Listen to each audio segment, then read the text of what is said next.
Ladies and gentlemen, welcome back to the channel. As you all know, I've basically become DICE's unofficial QA tester that's also unpaid. So we're going to test if DICE actually fixed the spread reset. There was no mention of this in the patch notes. There was only mention of like them lowering the spread reset delay, which doesn't confirm that the spread actually correctly resets. So we're going to test that today using the same test that I used in previous videos, talking about the spread changes. If you don't know, there was an update today, Wednesday, called Update 5.0.1, and it supposedly fixed some of these things. If you don't know what's in that update, I'll link that video in the description, and hopefully Enders remembers to put a video card up on the screen right now while he's uploading the video. You absolute moron, Enders. Do that right now for the viewers. Now, if you enjoy the video, hit the like button and subscribe to the channel. Let's figure out what we're working with. So, I'm going to do the exact same test that I did in the last video. I'm about 50 meters away. 50 meters away from my position. Thank you, McKay, for telling me that I'm 50 meters away. From a blank wall. I dubbed this the wall of shooting. Okay, so you guys can use that term if you want. And I'm going to shoot full auto. And then I'm going to shoot burst fire. And we're going to see if the spread reset actually works. The way to tell if the spread reset actually works is the burst group should be significantly smaller in size than the full auto group. Very straightforward. And after I test this, I have some things to tell you about the M416 and how DICE messed up their own patch notes. So without further ado, let me full auto at this wall. Very good. Okay, great. Now you can't see the bullet decals on the wall yet because I'm not close enough. Let me, I don't know, pick a wall, like a section of the wall over here. I'm going to go into burst fire.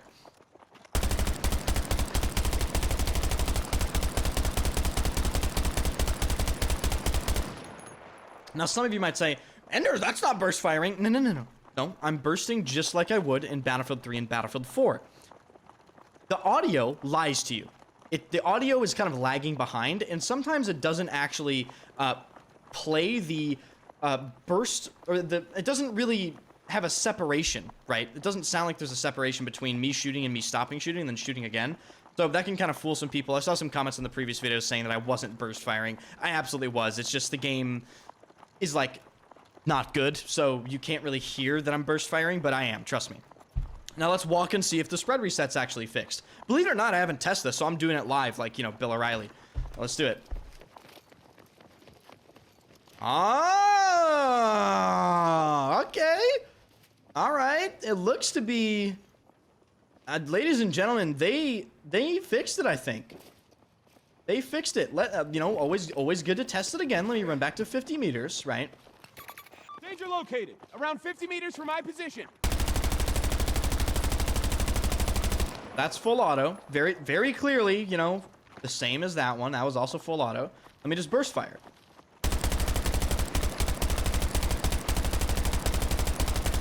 Yes, I do believe they have fixed it, ladies and gentlemen. So this means multiple things.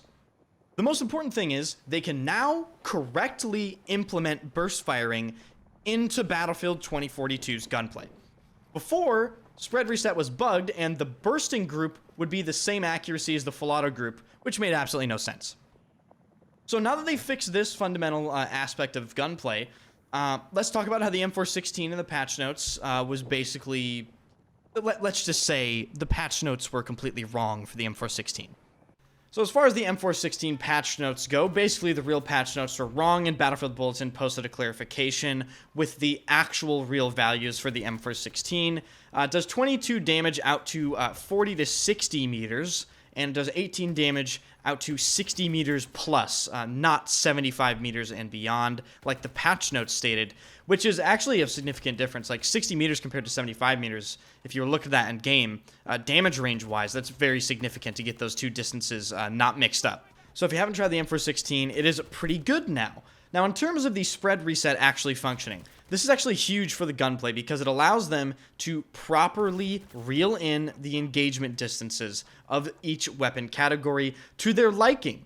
Right now, the only weapons actually affected by this are the ARs, and I'd imagine that they're going to apply these changes to the other weapon categories as well.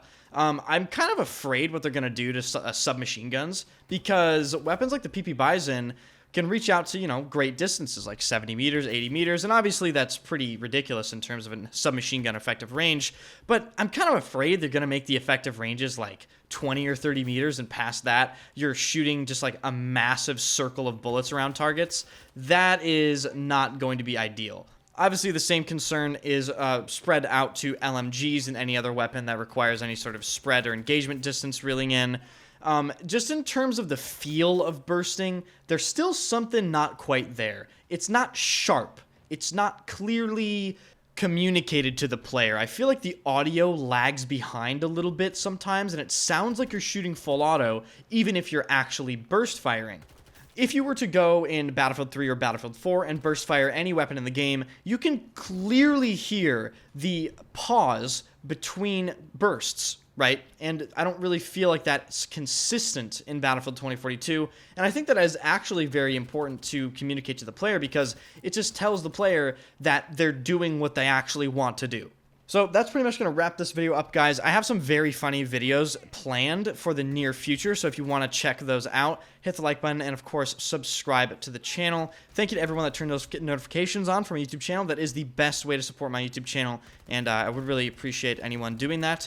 I stream every single day at twitch.tv/enders, first link in the description. I've been playing a bunch of different games on my Twitch channel recently, guys. I've been playing, you know, the X-Defiant beta, I've been playing BattleBit, Battlefield 2042, and I'm even thinking about playing some more Fallout New Vegas late at night for you nighttime viewers. So if you've never popped by a stream, I typically start at about 2 or 3 p.m. EST, and I stream for about, you know, 2 to 3 hours. I'm not really a sit down and play games for 9 hours type of guy. But that's going to wrap this video up. Thank you guys so much for watching, and I'll see you guys later.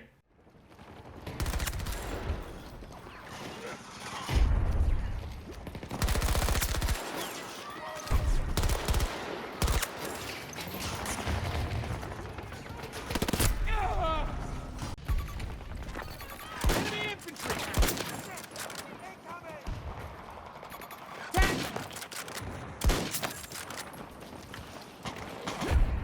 Let go!